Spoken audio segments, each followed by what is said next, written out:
Pandian store சீரியலில் இனி என்ன நடக்க போகுது அப்படின்னு தான் பார்க்க போகிறோம். இங்கே தங்கமயில் கல்யாணத்துக்கு துணி அடித்து கொடுத்த டெய்லருக்கு காசே கொடுக்கல. அந்த டெய்லர் ரொம்பவே கடுப்பில் இருக்காங்க.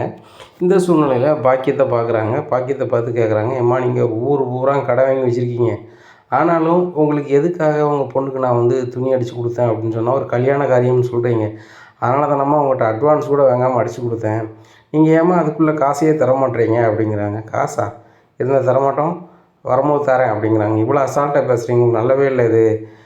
கொஞ்சம் கொஞ்சமாவது கொடுக்கலாம்ல, எவ்வளோ தரணும் அப்படிங்கிறாங்க. 2500 தரணும் அப்படிங்கிறாங்க. நானும் கஷ்டப்படுறேம்மா, நீங்கள் தந்தால் தான் நல்லாயிருக்கும் அப்படிங்கிறாங்க. இல்லை நான் வரும்போது தரேன் அப்படின்னு சொல்லிட்டு கிளம்பி போயிடுறாங்க. இவங்ககிட்ட கேட்டு பிரயோஜனம் இல்லை, இதே மாதிரி ஏகப்பட்ட வாட்டி கேட்டாச்சு அப்படின்னு நினச்சிட்டு இருக்காரு. அப்போ தான் பக்கத்தில் உள்ள ட்ரெய்லர் கடையில் வேலை பார்க்குற இன்னொரு ஆள் சொல்கிறாரு, அண்ணே இவங்க சம்மந்தி நல்ல வசதிண்ணே, அவங்ககிட்ட சொன்னால் அவங்களே கொடுக்க சொல்லிடுவாங்கண்ணே. மற்றபடி நம்ம இவங்ககிட்டலாம் வாங்கவே முடியாது, இவங்க ஊர் பூரா கடை வாங்கியிருக்காங்க. அதுபோக நம்ம வீட்டில் போய் கேட்டால் நம்மக்கிட்ட சண்டைக்கு வருவாங்க, அதனால் ஒன்றும் செய்ய முடியாதுண்ணே.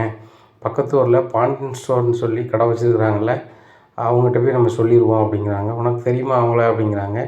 எனக்கு அவங்கள தெரியாது, அவங்க கடையில் குமரேசன் சொல்லி ஒரு தாத்தா வேலை பார்க்குறாரு, அவர் நல்ல பழக்கம், அவர்கிட்ட சொல்லிடலாம் அப்படிங்கிறாங்க. அப்படியா, சரி ரைட்டு, நம்மளுக்கு 2500 கிடச்சினா நல்லது தானே, சரி வா நம்ம சைக்கிளில் போய்ட்டு வந்துடுவோம் அப்படின்னு சொல்லிட்டு சைக்கிள் எடுத்துகிட்டு நேராக கடைக்கு போகிறாங்க. அங்கே குமரேசனும் பாண்டியனும் இருக்கிறாங்க. இவங்க செந்திலும் பழனியும் டெலிவரி போயிருக்காங்க.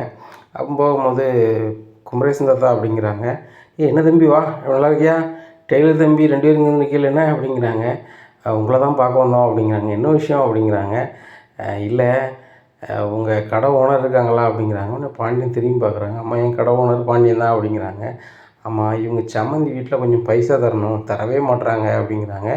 உடனே பாண்டியன் முழிக்கிறாங்க. என்ன தம்பி சொல்கிறீங்க, அவங்களுக்கு பிஸ்னஸ்லாம் ஏகப்பட்ட ஊரில் பண்ணிகிட்ருக்காங்க, லட்சக்கணக்கில் கோடிக்கணக்கில் சம்பாத்தியம் பண்ணிகிட்ருக்காங்க. 80 பவுன் நகையை போட்டு என் பையனுக்கு பொண்ணை கொடுத்துருக்குறாங்க, பிள்ளைலாம் நல்லா படிக்க வச்சுருக்குறாங்க, சொத்து பத்துலாம் நிறைய இருக்குங்கிறாங்க. உங்களுக்கு காசு தரணுமா, எவ்வளோ காசு தரணும் தம்பி, டெய்லருக்கு உங்களுக்கு எவ்வளோ காசு தரணும் அப்படிங்கிறாங்க. ஐயா நீங்கள் சொல்லுற மாதிரி அவங்களுக்கு ஒன்றுமே கிடையாதுயா, அந்த பிள்ளையோட அப்பா ஒரு ஊதாரி, வடக்கு இந்த கீழே ஆந்திட்டுருப்பார், யாரையாவது ஏமாற்றி உழ வைக்கலாமான்னு பார்ப்பார்.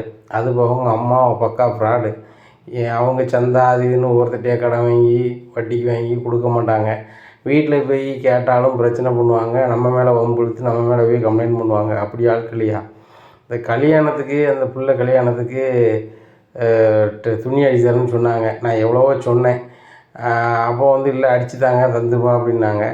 அப்போ நான் சரி கல்யாண காரியமாக இருக்க, ஊர் பூரா கடை வாங்கி பிராடுத்தனம் பண்ணாலும் நம்மகிட்ட இதையாவது தந்துடுவாங்களா அப்படின்னு சொல்லிட்டு நான் துணிமணி அடித்தேன்யா. என் கை காசெல்லாம் போட்டு தான் துணிமணி அடித்தேன், நானும் கஷ்டப்பட்ட ஆள் தான், இந்த காசை வச்சு தான் என் குடும்பத்தை பார்க்குறேன். அப்படி இருக்கும்போது அவங்க காசு எதுவும் தரலையா, ரொம்ப கஷ்டமாக இருக்குது அப்படிங்கிறாங்க. இதை கேட்ட பாண்டியனுக்கு ரொம்பவே ஷாக் ஆகி போகிறாங்க.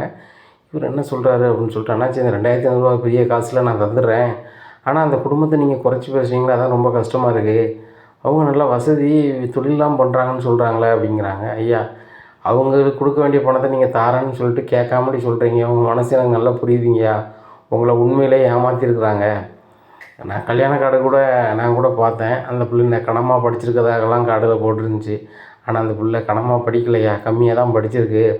நீங்கள் நினைக்கிற மாதிரி அவங்க அப்பா தொழிலோ ஏதோ பண்ணலையா, இப்போனாலும் வாங்க நான் உங்களை காமிக்கிறேன், ஒரு இடத்துல சீட்டு விளாண்டுக்கிட்டு இருக்காரு.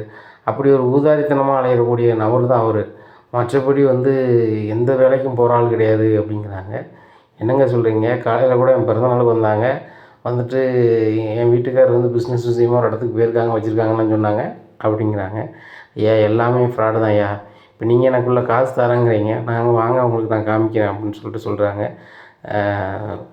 பழனியை வந்துருந்தாரு கரெக்டாக, பழனி இவங்களை 2 பேரையும் பைக்கில் ஏற்றிக்க அப்படிங்கிற வச்சா 3 பேர் ஏற்ற முடியாது அப்படிங்க, சரி நான் ஒரு ஆளை ஏற்றிக்கிறேன் அப்படின்னு சொல்லிட்டு 2 பைக்கில் நேராக போகிறாங்க. அங்கே தங்கமேல் அப்பா அங்கே விளையாண்டுட்டு விளாண்டுட்டு இருக்காரு. இதை பார்த்தோன்னே பாருங்கய்யா அவருக்கு இதான் ஜோலி, அங்கேருந்து சீட்டு விளாண்ட இடத்துலேருந்து ஒரு பையன் வரான் பாருங்க, அவன்கிட்ட வேணாம் கேளுங்க அப்படின்னு சொல்லிட்டு அவரை கை காட்டி காமிக்கிறாங்க. இவர் எவ்வளோ நல்லா சீட்டுக்கு சீட்டு விளாட வராரு அப்படிங்கிறாங்க.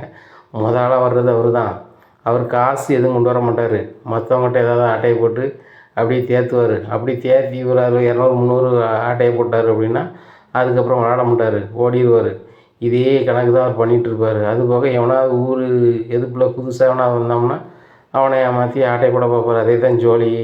விளையாடுற இடத்துல யாருமே அவரை ஆட்டைக்கு சேர்க்க மாட்டாங்க, கெஞ்சி கூத்தாடி சேருவார். இதுதான் ஒரு ஜோலி. அவரை பற்றிலாம் சொல்லுதளவுக்குலாம் இல்லை, சும்மா மோசமான மனுஷன் அப்படின்னு சொல்லிட்டு போயிடுறாரு. இதை கேட்டால் பாண்டியனுக்கு ரொம்பவே மனசு கஷ்டமாயிருது. உடனே அங்கேருந்து நேராக சரவணனுக்கு ஃபோன் அடிக்கிறாரு. ஃபோன் அடிச்சுட்டு, சரவணா உங்கள் மாமா எங்கடா இருக்கார் அப்படிங்கிறாங்க. இப்போ தங்கமயில் தான் சொன்னால் வெளியூரில் ஏதோ பிஸ்னஸ் விஷயமா போயிருக்காருன்னு சொல்லிட்டு அப்படிங்கிறாங்க. அப்படியா, சரி ரைட்டு, நீ எங்கே இருக்க அப்படிங்கிறாங்க. இப்போ நான் ஒரு லைனுக்கு வந்திருக்கேன்ப்பா, அந்த இடத்துல இருக்கேன் அப்படிங்கிறாங்க. நானும் அந்த இடத்துக்கு பக்கத்தில் தான் இருக்கேன், இந்த இடத்துக்கு வா அப்படிங்கிறாங்க. போகிறாங்க. உங்கள் மாமா எங்கே இருக்காருன்னு சொன்னேன் அப்படிங்கிறாங்க. இந்த இடத்துல இருக்காருப்பா அப்படிங்கிறாங்க.